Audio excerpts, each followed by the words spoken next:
Ano ba tong recent na pinuntahan mo? This is a yearly event na nag-invite sa akin dito is kasamahan natin sa Peace. Way back 2018, then since then, my first attempt, every year uma-attend ako. This is the Live Christ, Share Christ New Evangelization Conference 2024 titled Liyab. Yan, pusong nagliliyab para kay Kristo. So yung mga tinakil namin dito is about synodality. So parang last year synodality rin yung tinok, pero sabi ko, synodality na naman, pero when I was there, ang dami ko pa rin napulot na mga aral, lalo doon sa mga priests, saka mga psychology na mga guests nila, mga speakers nila.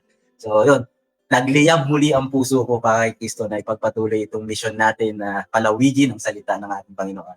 Brother Mark, siguro I'll give you some time now to share some of your notes, no? Mga highlights na reflection. Hindi naman talaga entirely, may babanggit mo yan. Kasi talagang ongoing na discussion yan dito sa inattendan mo. So, ayan. So, yung inattendan ko this last Saturday is, ayan, you already see on our slide, the 4 dimension of synodality, the communion, participation, and mission. So, para mas madaling tandaan, we are called, yan, communion, participation is we are equipped or we are gifted.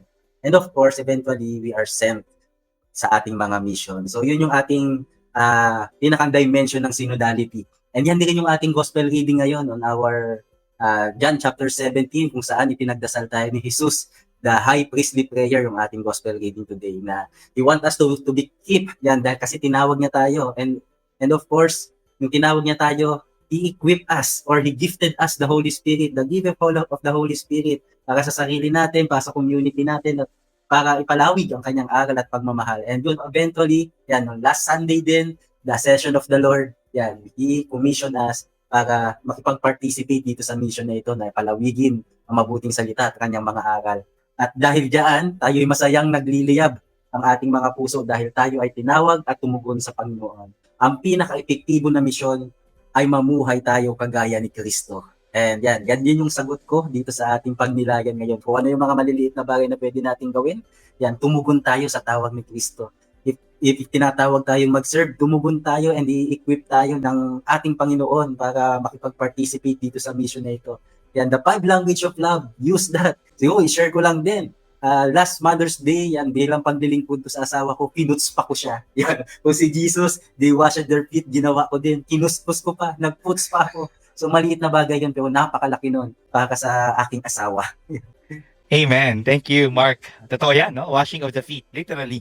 But at the same time, alam naman natin na hindi naman literal lang na paghuhugas ng paa, pero yung paglilingkod natin sa kapwa natin, yung pagbibigay natin.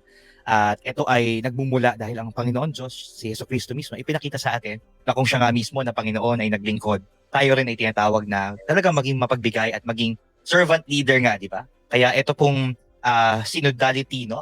Usapan on communion, participation, mission. Maganda yan, brother, kasi di ba ang parang ano nga natin doon, di ba? We are called. Ano ulit yun? We are called. We are equipped or gifted, and eventually we are sent on. Amen. Tayo ay tinatawag, tayo ay binihiyaan, at tayo ay ipinapadala, no, ng Panginoon Diyos. Kaya kung ano man po ang inyong gampanin sa buhay, sa pamilya mo, sa trabaho mo, sa negosyo mo, sa mission mo, sa advocacy mo, ay tinatawag ka ng Diyos. Ikaw ay binihiyaan at ikaw ay pinapadala. At kami pong dalawa ni Brother Mark, isipin nyo kami po ay mga barker lang, no? Na tumatawag, eto na, biyahe na! No? Nagpapaalala kami sa inyo. No? Of course, at yung mga programa natin dito sa Radio Veritas, no, ay paalala sa ating lahat na patuloy tayong tumugon sa tawag ng Panginoon Diyos, ang tawag ng pagmamahal.